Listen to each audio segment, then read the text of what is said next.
On est en direct sur le 90.7 FM depuis le Café Comptoir juste derrière la gare de Valorcine et on reçoit tout de suite sur le plateau Renaud Filippelli au micro de Marine. Merci Renaud d'être venu sur le plateau de la Radio des Ours. Alors pour le rappeler à nos auditeurs et auditrices, tu es à l'initiative de la Nuit des Ours, artiste de l'art des chemins également, et tu es aussi bénévole chaque année pour la Nuit des Ours. Sans toi, ce festival ne serait pas possible, et c'est toi qui as confectionné l'Octogone, qui est sur le chemin pour aller à la cascade de Bérard depuis Ski Rock, si je situe bien.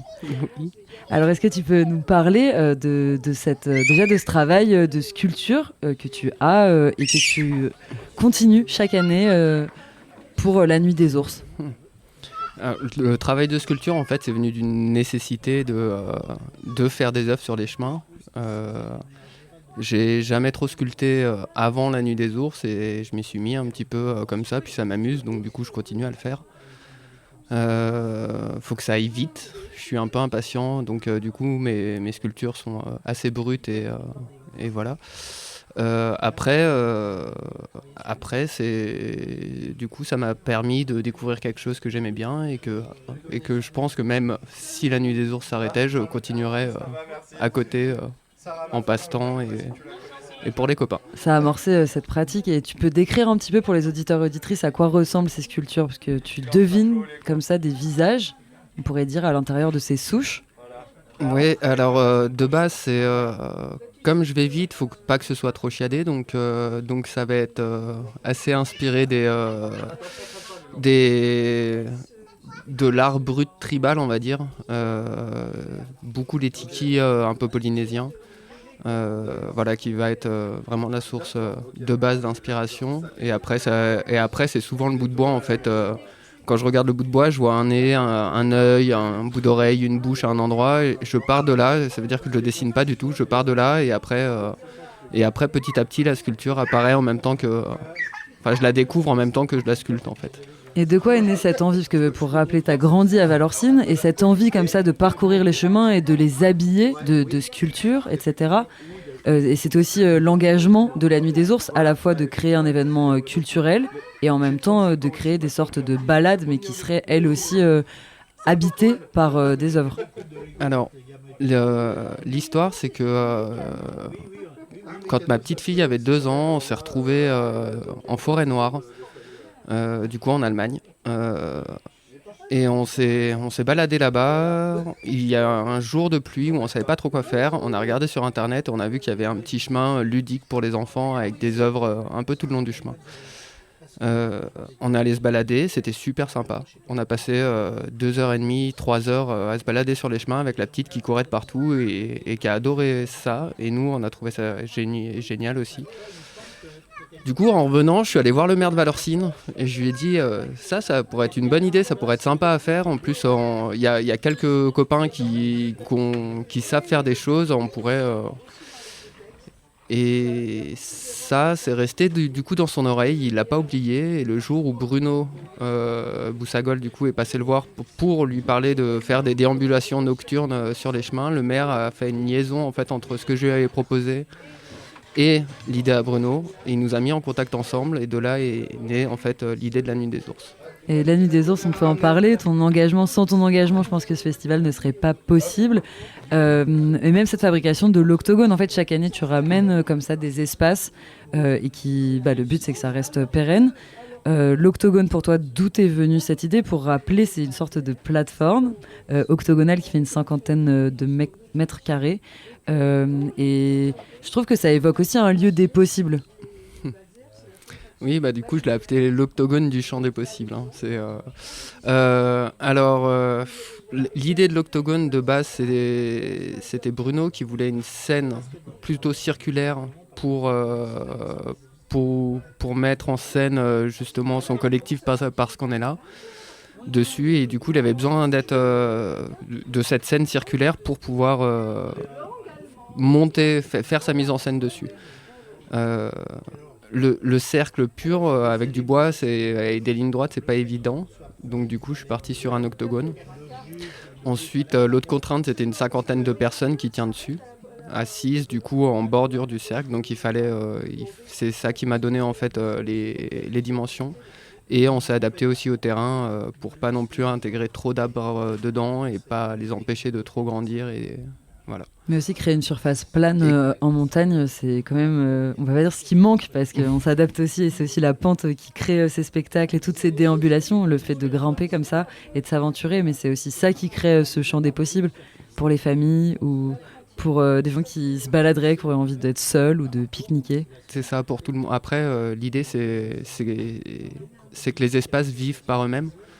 Donc du coup, si moi à chaque fois que je passe et que je vois du monde arrêté dessus, que ce soit des familles ou que ce soit des gens en train de faire du yoga ou que ce soit, c'est vraiment le but. Donc ça me rend en fait, là je sais quand je vois du monde en fait sur les structures, je me dis qu'on a réussi, qu'on y arrive et qu'on va vers là où on veut aller et que faut vraiment continuer comme ça. Et pour en fait arriver à avoir ça, faut non seulement trouver l'endroit qui permet aux gens de s'arrêter. Si on le fait juste au départ du chemin, personne va s'arrêter. Faut trouver le bon endroit et même chaque lieu un peu comme une énergie, comme un endroit soit qui nous appelle ou soit qui nous repousse, et trouver aussi ces endroits où on se sent bien quand on s'arrête. Et l'Octogone, c'est particulièrement justement un des endroits, mais j'y ai passé énormément de temps quand j'étais petit en ski là-bas. J'allais skier ces forêts, c'était un des endroits où je pique-niquais tout le temps. En fait, juste un tout petit peu plus loin que l'Octogone, il y a un rocher et je passais mon temps à pique-niquer là-bas quand j'étais gamin à la Poya. Et tu as eu envie de le rendre public, c'est ça, de l'ouvrir aux autres. Alors on revient juste après une pause musicale avec How to Fly de Sticky Finger.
Go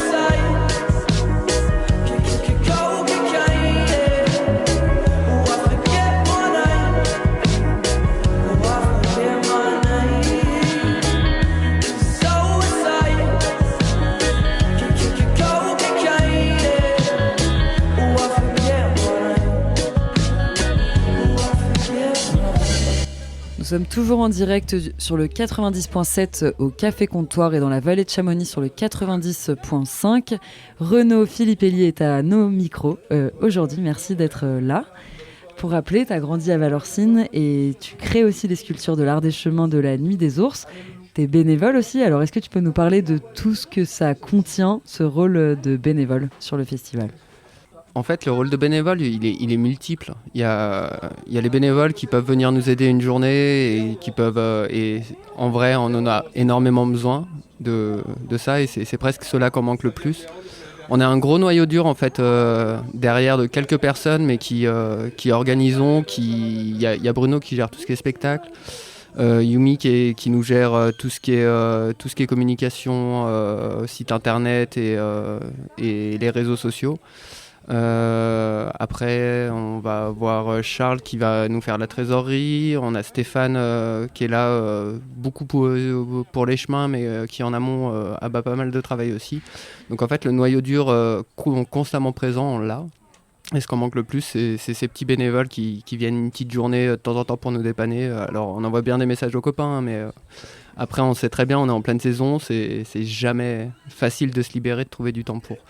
Le rôle de bénévole, en amont, on discute en fait, on essaye de discuter de ce qu'on aimerait faire, de comment on aimerait organiser la nouvelle nuit des ours. En fait, pendant un an, on se réunit une fois par mois pour en parler.